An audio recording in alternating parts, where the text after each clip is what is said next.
Salut, bienvenue sur Terra Adventum. Voyons aujourd'hui dans ce concentré l'histoire de l'école de l'éducation en France. Pas plus d'intro, à vos crayons, c'est parti.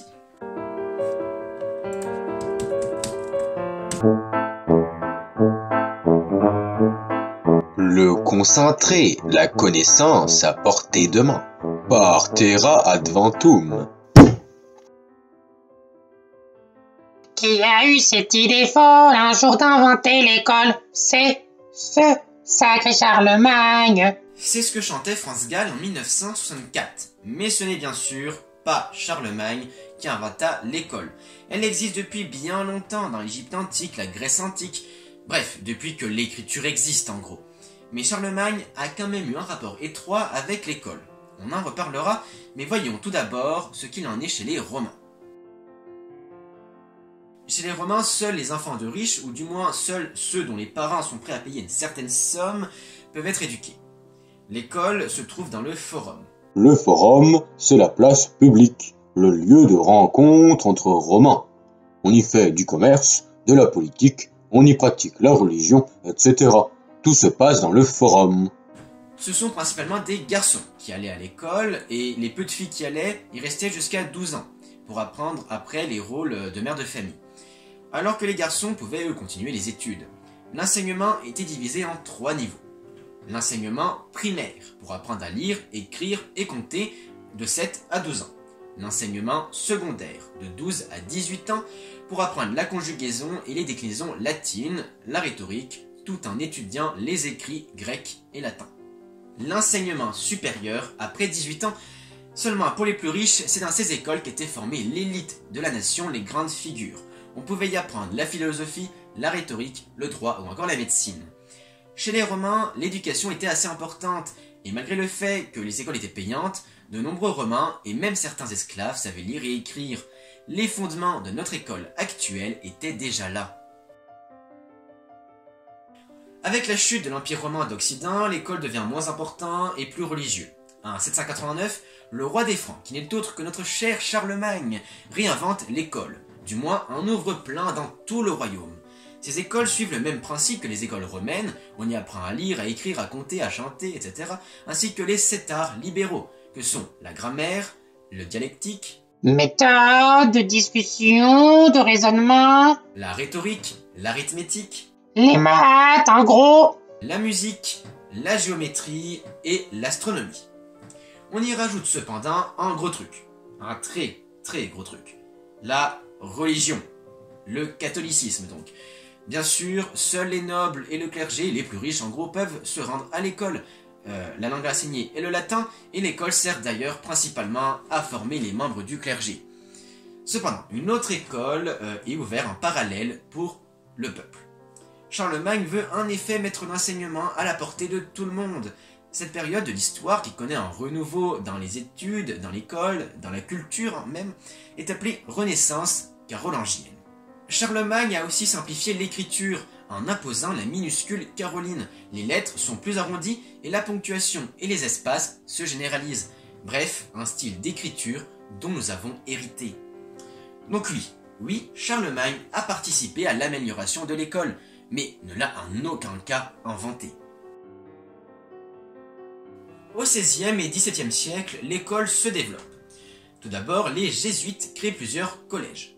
Jésuites, ça a un rapport avec Jésus, non?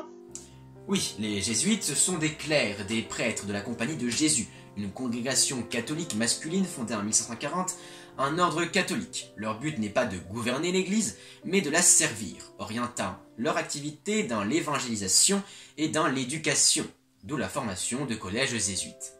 La Compagnie de Jésus est l'un des ordres catholiques les plus importants, mais seul un pape en est issu. Il s'agit du pape actuel, François. Les collèges jésuites sont seulement destinés aux garçons et destinés à former l'élite. À la même période, Louis XIV, sans s'impliquer réellement, encourage la création d'écoles à la campagne, des petites écoles pour enseigner la base des bases aux plus pauvres, donc lire, écrire, compter et bien sûr le catholicisme.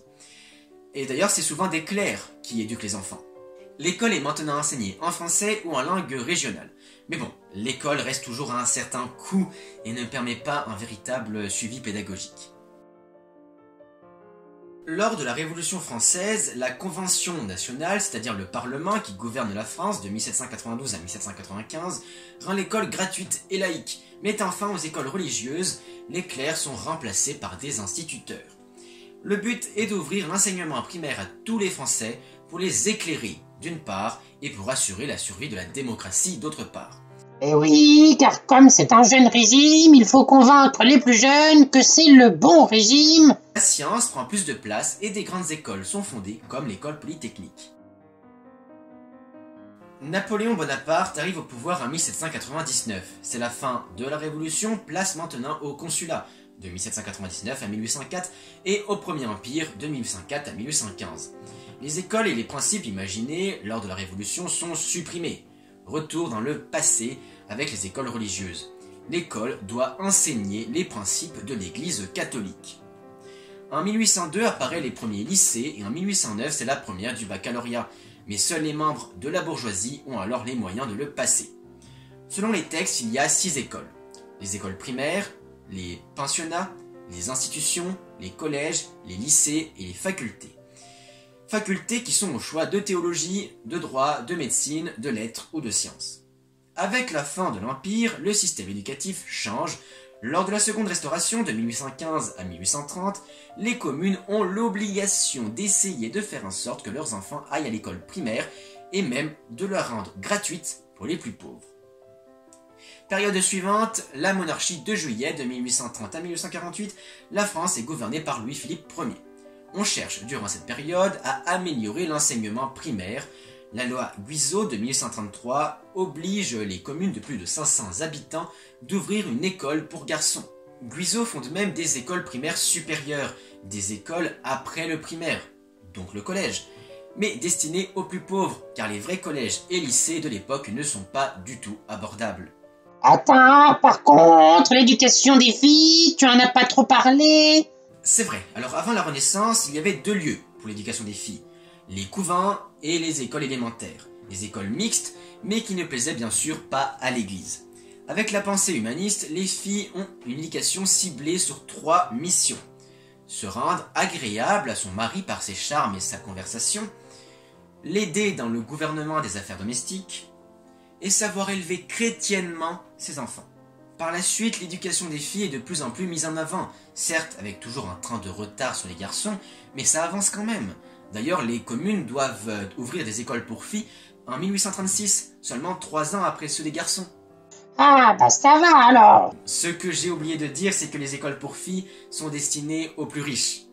Non, l'enseignement primaire féminin pour tous voit véritablement le jour en 1867, lors du Second Empire, et c'est en 1861 que Julie Victoire d'Aubier devient la première femme à passer et à obtenir le baccalauréat. À noter que lors du Second Empire, le passage du baccalauréat n'était pas autorisé chez les filles.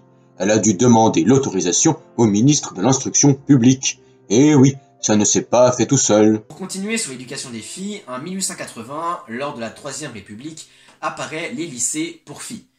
Mais bien sûr, comme d'habitude, elles sont seulement destinées aux plus riches.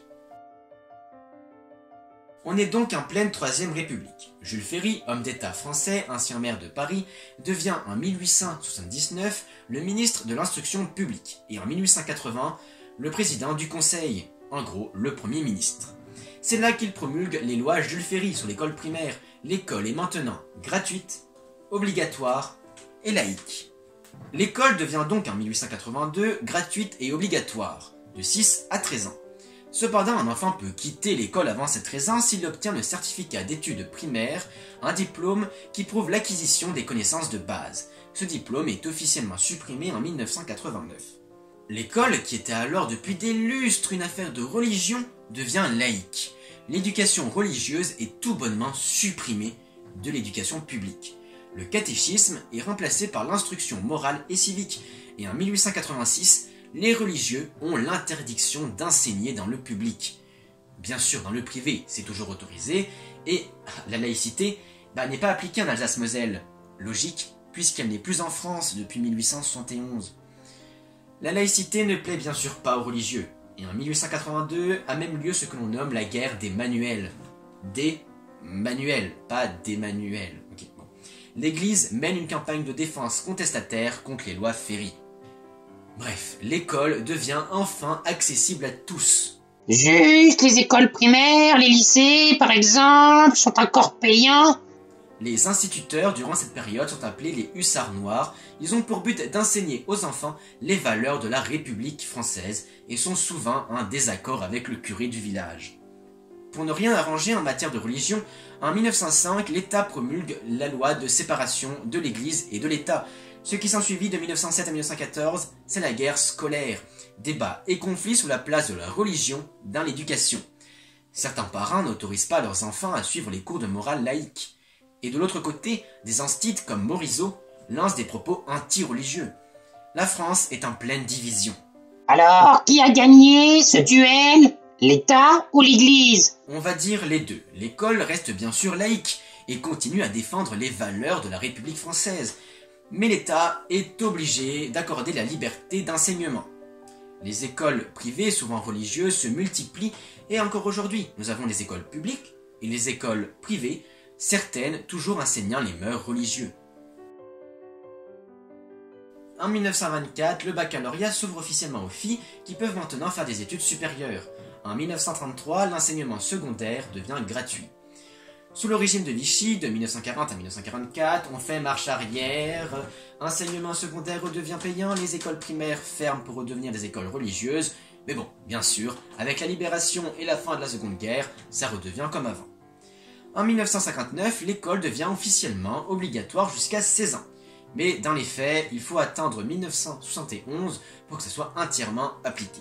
On assiste à une massification de l'enseignement français. On pousse à faire des études qui deviennent de plus en plus accessibles.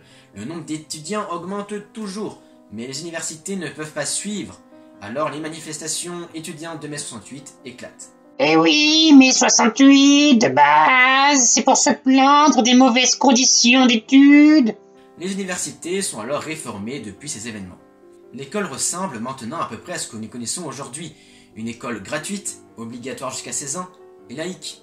École primaire, collège, lycée et études supérieures, bien sûr pas obligatoire, et pas toujours gratuit d'ailleurs, mais de plus en plus accessible. C'est la fin de cette vidéo. Vous savez maintenant l'histoire de l'école en France. N'oubliez pas de l'aimer si elle vous a plu, de la partager et surtout abonne-toi pour apprendre encore plus de choses.